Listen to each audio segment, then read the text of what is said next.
오늘 이 시간 하나님께서 우리에게 주시는 말씀은 고린도전서 2장 6절에서 16절까지의 말씀입니다. 그러나 우리가 온전한 자들 중에서는 지혜를 말하노니 이는 이 세상의 지혜가 아니요 또 이 세상에서 없어질 통치자들의 지혜도 아니요 오직 은밀한 가운데 있는 하나님의 지혜를 말하는 것으로서 곧 감추어졌던 것인데 하나님이 우리의 영광을 위하여 만세전에 미리 정하신 것이라. 이 지혜는 이 세대의 통치자들이 한 사람도 알지 못하였나니 만일 알았더라면 영광의 주를 십자가에 못 박지 아니하였으리라. 기록된 바 하나님이 자기를 사랑하는 자들을 위하여 예비하신 모든 것은 눈으로 보지 못하고 귀로 듣지 못하고 사람의 마음으로 생각하지도 못하였다 함과 같으니라. 오직 하나님이 성령으로 이것을 우리에게 보이셨으니 성령은 모든 것 곧 하나님의 깊은 것까지도 통달하시느니라. 사람의 일을 사람의 속에 있는 영 외에 누가 알리요? 이와 같이 하나님의 일도 하나님의 영 외에는 아무도 알지 못하느니라. 우리가 세상의 영을 받지 아니하고 오직 하나님으로부터 온 영을 받았으니 이는 우리로 하여금 하나님께서 우리에게 은혜로 주신 것들을 알게 하려 하심이라. 우리가 이것을 말하거니와 사람의 지혜가 가르친 말로 아니하고 오직 성령께서 가르치신 것으로 하니 영적인 일은 영적인 것으로 분별하느니라. 육에 속한 사람은 하나님의 성령의 일들을 받지 아니하나니 이는 그것들이 그에게는 어리석게 보임이요 또 그는 그것들을 알 수도 없나니 그러한 일은 영적으로 분별되기 때문이라. 신령한 자는 모든 것을 판단하나 자기는 아무에게도 판단을 받지 아니하느니라. 누가 주의 마음을 알아서 주를 가르치겠느냐? 그러나 우리가 그리스도의 마음을 가졌느니라. 아멘. 중고등학교 때 배웠던 교과서에 따르면 서양의 문화와 정신이 크게 두 부류에서 시작되었다고 나옵니다. 그것은 헤브라이즘과 헬레니즘입니다. 헤브라이즘이라고 하는 것은 고대의 유대교, 즉 우리가 읽는 구약의 성경에 나타난 신앙과 문화를 말하는데 신적이고 내세적이고 이상적인 특징이 있습니다. 그래서 인간의 삶에는 하나님의 목적과 뜻이 있다고 믿으며 하나님을 경외하고 순종하며 사는 길이 복된 인생이라고 합니다. 반면에 헬레니즘은 고대 그리스의 철학과 정치, 문화에 나타난 것을 말하는데요. 현세적이고 사실적이며 물질적인 특징이 있습니다. 이것은 지금까지도 세속 문화의 근간이 되고 있고 많은 사람들이 지금도 추구하고 있는 바입니다. 고린도전서의 말씀을 배우기 시작하면서 이미 말씀을 드렸습니다만 고린도는 그리스의 부유한 항구 도시였고 기원전 4세기부터 등장한 소크라테스, 플라톤, 아리스토텔레스 등의 영향을 받았기에 사람들이 매우 현세적이고 사실적인 경향이 강했습니다. 그러니까 헤브라이즘은 하나님 중심 문화라고 한다면 헬레니즘은 사람 중심의 철학이며 문화였습니다. 하나님 중심은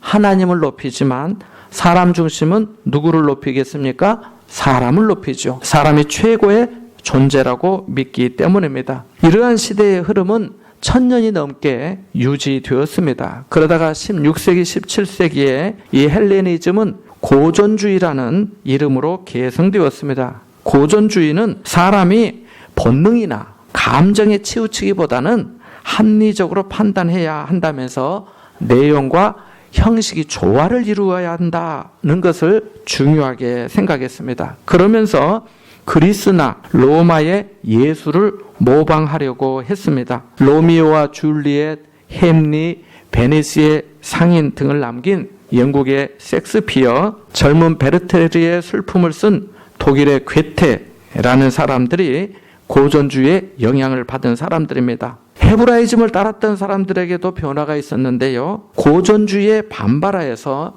17세기, 18세기에 낭만주의 시대를 열었습니다. 낭만주의는 로맨틱이라고도 하는데 이 낭만이라는 말에서 느껴지는 것처럼 형식을 타파하고 사람의 개성을 존중하자고 했습니다. 아름답고 좋으면 됐지 형식이 뭐 그리 중요하냐면서 미지의 세계를 동경하고 자연에 대한 애찬을 많이 하였습니다. 대표적인 사람들이 장발장이라고도 알려진 레미제라블을 쓴 프랑스의 빅토르 위고와 독일의 시인 바이런입니다. 이후로도 서양의 철학은 지금까지 신선한 단어와 이미지로 사고의 지평을 넓혀주고 있습니다. 중국의 철학으로 대표되는 동양 철학도 많은 변천을 거듭하였습니다. 잘 알고 계시는 바와 같이 공자는 30년 동안 72명의 임금을 만나서 자신의 사상을 피력했지만 아무도 공자의 말을 받아들여 주지 않았다고 합니다. 공자는 그 한자에 어질인 있잖아요. 어질인 사상을 주장하면서 인간다움을 회복하기 원했지만 자기 뜻대로 되지 않았고 오히려 그의 충효 사상이 전제 군주제를 합리화하는 데 이용됐다는 비판도 있습니다. 노자는 무위라 해서 억지로 하지 않는 것을 주장하였고 묵자라고 하는 사람은 정치적으로 경제적으로 평등해야 한다. 그래야 사람들이 살만하다. 이런 사상을 주장하기도 했고요. 맹자는 여러분이 아시는 바와 같이 성선설을 또 순자는 맹자에 반대해서 성악설을 주장하기도 했습니다. 이 외에도 그동안 있었던 사상가들의 말을 다 들어보자면 끝이 없을 겁니다. 제가 이 앞에 왜 장황하게 뭐가 어떻고 철학이 어떻고 뭐 잘 알지도 못하는데 저도 다 잘 몰라요. 근데 왜 이런 말씀을 드리냐면은 우리의 삶의 시대의 흐름과 철학이나 문화의 사조들이 이렇게 늘 바뀐다는 거죠. 변천한다는 거죠. 섹스피어의 작품이나 빅토르 위고, 공자, 맹자 모두 당대의 탁월한 지혜자였고 철학자였습니다. 실제로 어떤 사람들의 조언은 당시 임금들에게 들려졌고 백성을 통치하는 이론으로 사용되기도 했습니다. 그들의 사상과 작품은 아직도 많은 사람들에게 감동을 주기도 합니다. 하지만 이들의 지혜가 그들의 말과 작품이 우리를 죄에서 구원해 주지 않습니다. 말씀드린 것처럼 고린도는 로마 제국 안에서 헬라의 철학과 문화가 꽃피는 도시 중에 하나였습니다. 많은 사람들이 오고 가면서 왕래하고 해상 무역으로 돈이 넘쳐났기 때문입니다. 어떤 사람들은 매일 새로운 소식이나 학풍에 대해 듣는 것만으로도 이 정신적인 만족감을 나타냈습니다. 자신들이 따르는 스승의 이론이 다른 경쟁자보다 탁월하다면서 논쟁하기도 했습니다. 어떤 사람들은 그리스의 조각상과 미술품에 푹 빠져 있기도 했습니다. 어떤 사람들은 미의 여신 아프로디테를 매일 노래하면서 성적인 쾌락에 빠져 있기도 했습니다. 문제는 이러한 세상의 문화가 고린도 교회 안까지 파고들었다 하는 겁니다. 하나님의 은혜와 인도하심 가운데 사도 바울이 고린도에 1년 6개월 동안 머물면서 전도하고 설교하고 가르치면서 힘을 다하여 교회를 세웠는데 자신이 떠난 후에 마치 배바닥에 큰 구멍이 난 것처럼 큰 어려움에 빠지게 된 것입니다. 스스로 똑똑하고 믿음 있고 은사가 있고 능력이 있다고 자처하였지만 거기에 분쟁이 있고 불신이 있고 어둠이 있고 부끄러움이 있었던 것입니다. 철학자들의 학파처럼 교인들 중에 어떤 사람은 나는 아볼로를 추종한다 하고 어떤 사람은 나는 바울을 따른다 하고 또 어떤 사람은 나는 베드로만이 진정한 사도라고 생각한다 하고 또 어떤 사람은 나는 사람 보는 게 아니라 그리스도만 따른다고 한 것입니다. 교회는 세상에서 하나님의 부름을 받은 사람들의 공동체인데 이 공동체에 분쟁이 생긴 것입니다. 그리스도의 몸이 나누어지기 시작한 것입니다. 예수 그리스도의 이름으로 똑같은 세례를 받은 사람들이 내가 당신보다 더 낫다고 교만해진 것입니다. 만약 여러분이 어떤 사람의 소개를 받아 어느 교회에 방문하게 됐다고 생각해 봅시다. 처음 교회를 방문했던 날 찾아와 인사하는 사람들은 아유 우리 교회 오셨어요. 반갑습니다. 잘 오셨습니다. 하면서 많은 사람들이 인사를 해서 같이 인사를 나눴습니다. 그래서 다음 주일에도 갔습니다. 그런데 이번에는 지난 주일과 어딘지 다른 느낌이 드는 겁니다. 처음에는 몰랐는데 몇몇 사람들이 끼리끼리 모이는 겁니다. 자신도 다른 사람들과 함께 인사도 나누고 기회가 되면 작은 봉사라도 하고 싶었지만 이미 자리를 차지하고 있던 사람들이 조금도 빈틈을 주지 않았기 때문에 어떻게 표정을 지어야 할지 모르고 어디에 있어야 할지 난처하게 되었습니다. 어떤 책에 보니까 세가족으로 교회를 나와서 6개월 이상 꾸준히 다닌 사람들을 만나보니까 공통점이 있더라는 겁니다. 그게 뭐였는지 아세요? 교회 안에서 7명 이상의 사람들과 함께 인사도 나누고 얘기도 하면서 성도의 교제가 있었다는 겁니다. 몇 명이라고요? 7명 이상.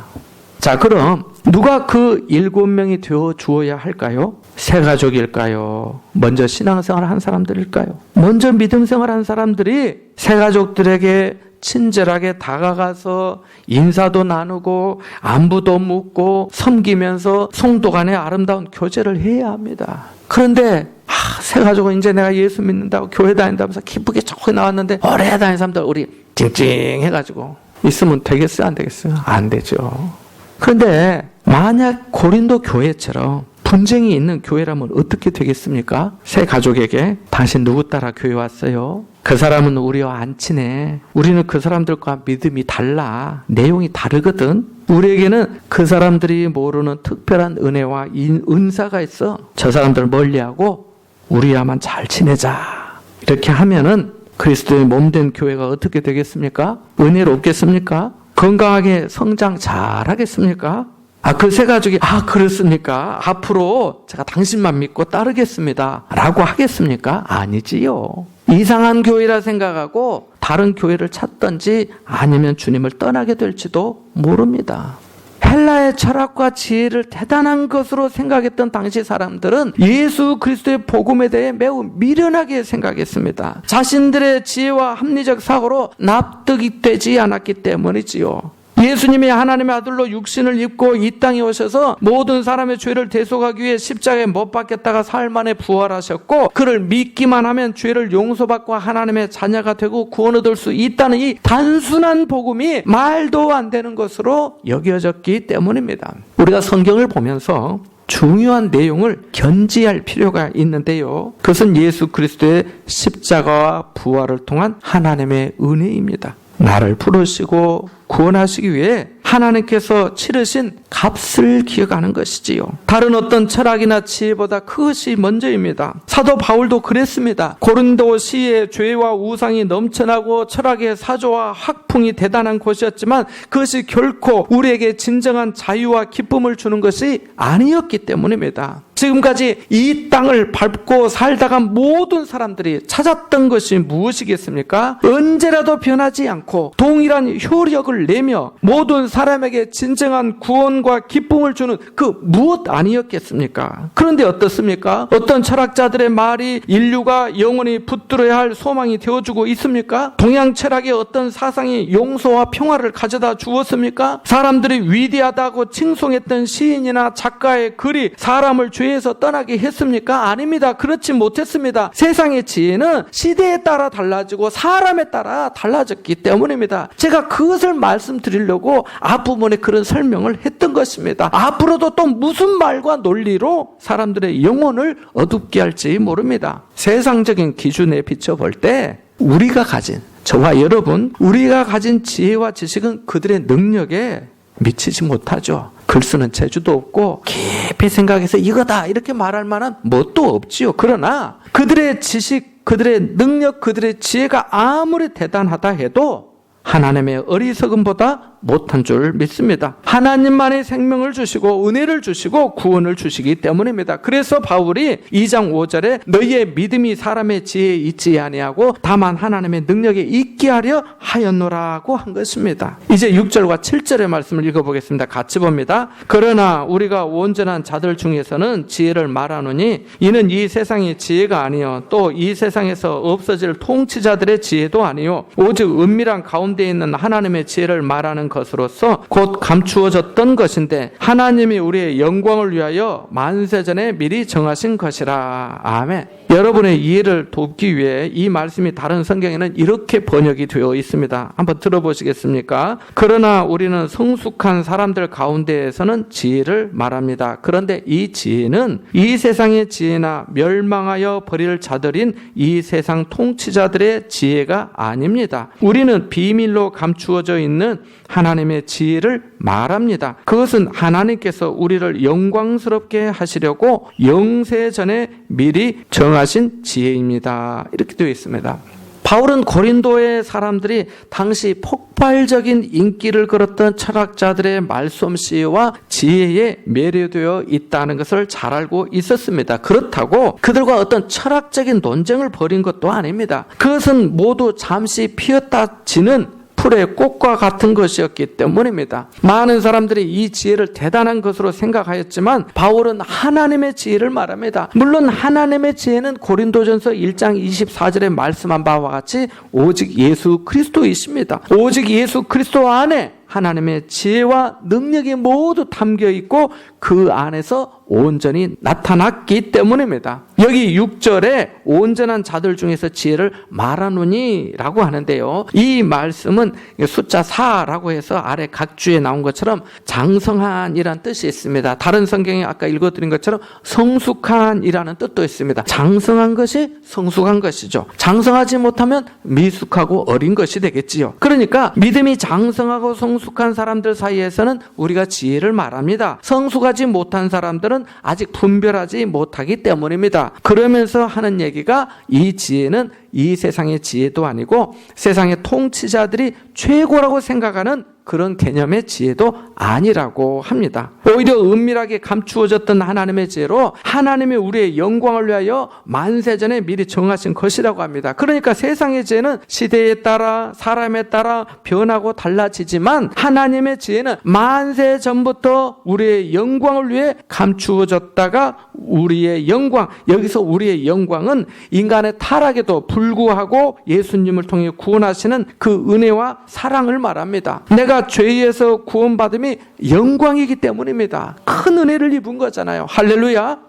우리를 전적인 은혜로 택하여 불러주시고 구원해 주신 하나님은 우리를 영원한 천국의 영광으로까지 인도해 주실 줄 믿습니다.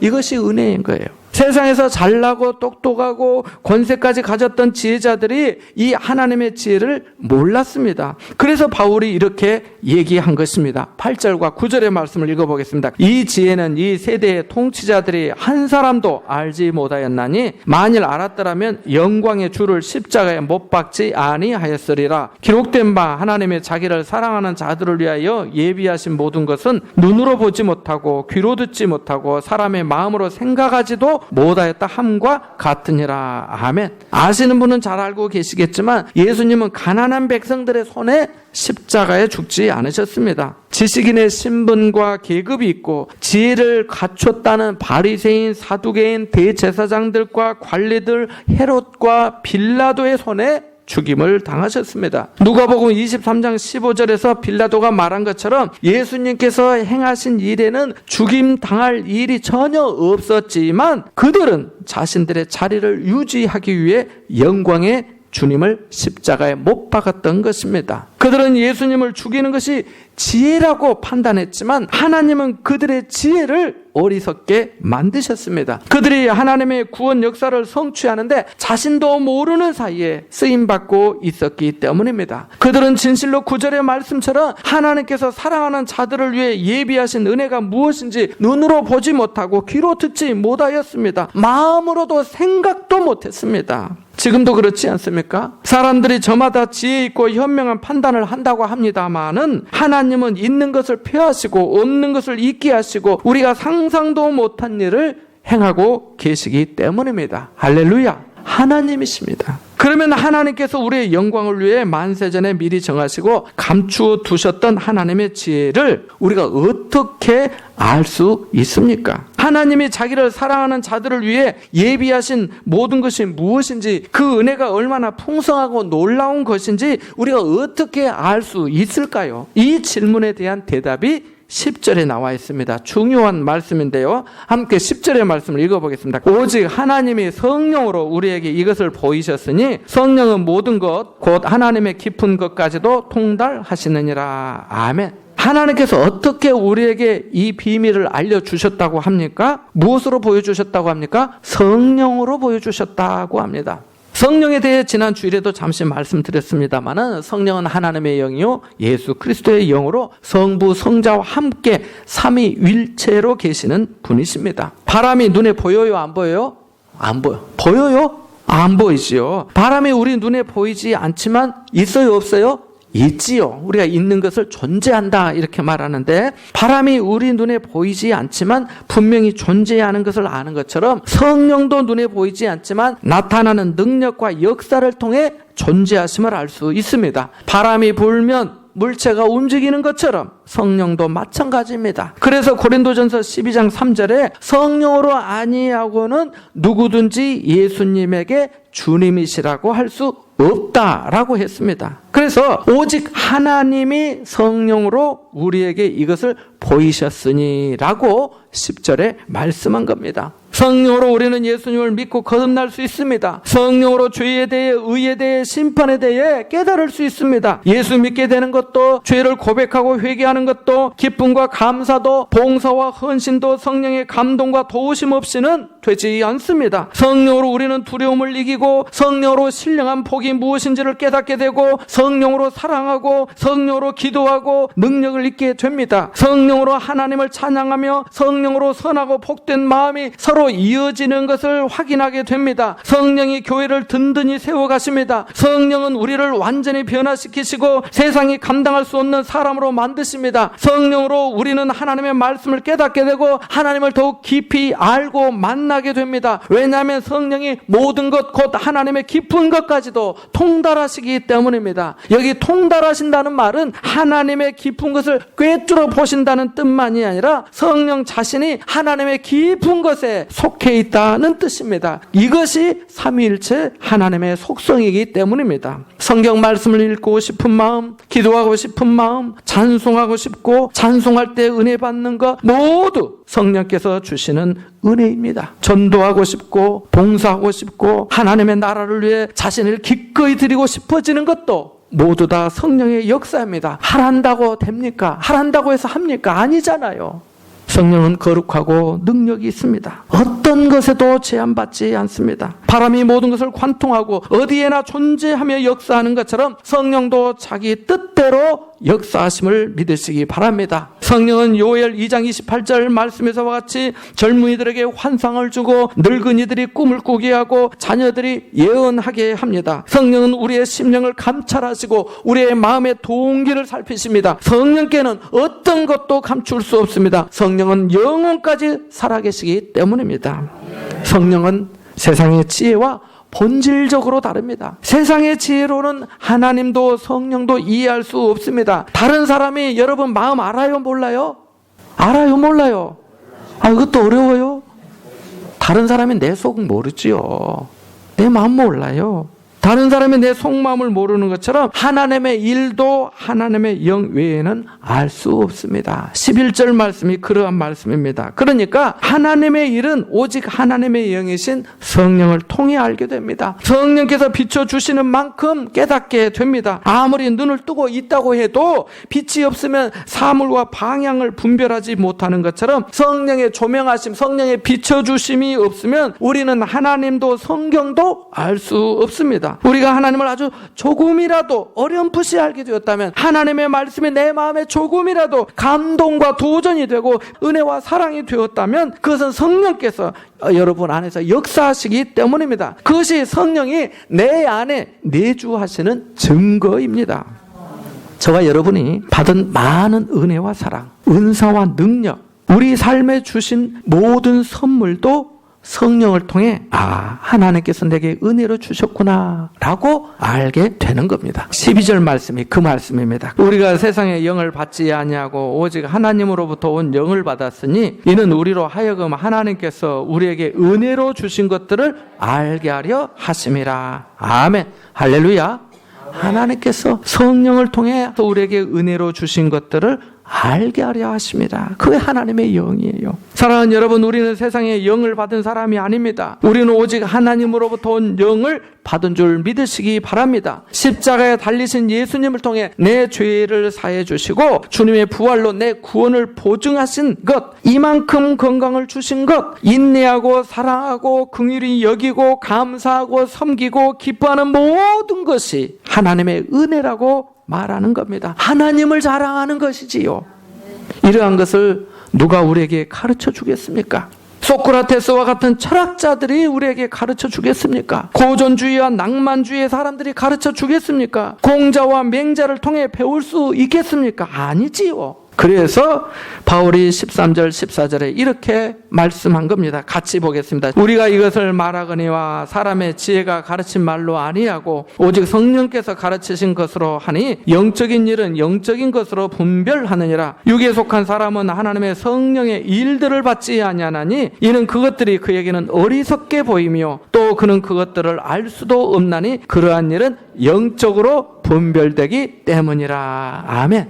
육에 속한 사람은 사람의 지혜를 말합니다. 세상의 지혜와 가치를 더 높이 생각합니다. 그래서 하나님의 성령의 일들을 받아들이지 않습니다. 성령의 역사와 나타남을 우연으로 생각하고 어리석은 것으로 보기 때문이지요. 그러면서도 그렇게 판단하고 지혜 있다 하면서도 여전히 흑암 속에 헤매고 있는 인생이 바로 그러한 인생입니다. 그러나 성령에 속한 사람은 그렇지 않습니다. 성령에 속한 사람은 성령의 역사를 받아들이고 분별할 줄 압니다. 영적인 것은 영적으로 분별되기 때문입니다. 눈에 보이는 것이 다가 아닙니다. 귀에 들리는 것이 다가 아니에요. 성령께서 말씀을 통해 주시는 음성을 듣고 볼 줄 알아야 장성한 성도, 성숙한 그리스도인입니다. 저를 포함하여 우리 모두가 장성하고 성숙한 그리스도인이라고 말하기는 어려울 수 있을 겁니다. 그러나 이미 우리가 그리스도의 마음을 가졌고 우리 안에 성령께서 거하시는 줄 믿습니다. 세상의 지혜는 시대와 사람에 따라 변하지만 우리 주 예수 그리스도는 영원토록 우리의 구원과 소망이 되시는 줄 믿습니다. 오직 하나님이 성령으로 이것을 우리에게 보여주시고 깨닫게 해주신 줄 믿습니다. 여러분, 성령의 임재를 구하고 성령 안에서 행하시기 바랍니다. 성령께서 주님의 말씀을 생각나게 해주시고 하나님을 사랑하는 자들에게 모든 것이 합력하여 선이 되도록 해주실 줄 믿으시기 바랍니다. 성령은 여러분의 영혼에 보여와 부유함과 기쁨을 주시며 여러분 속에서 영생하도록 솟아나는 샘물의 근원이 되심을 믿으시기 바랍니다. 이와 같은 은혜가 여러분과 함께 하시기를 축원합니다.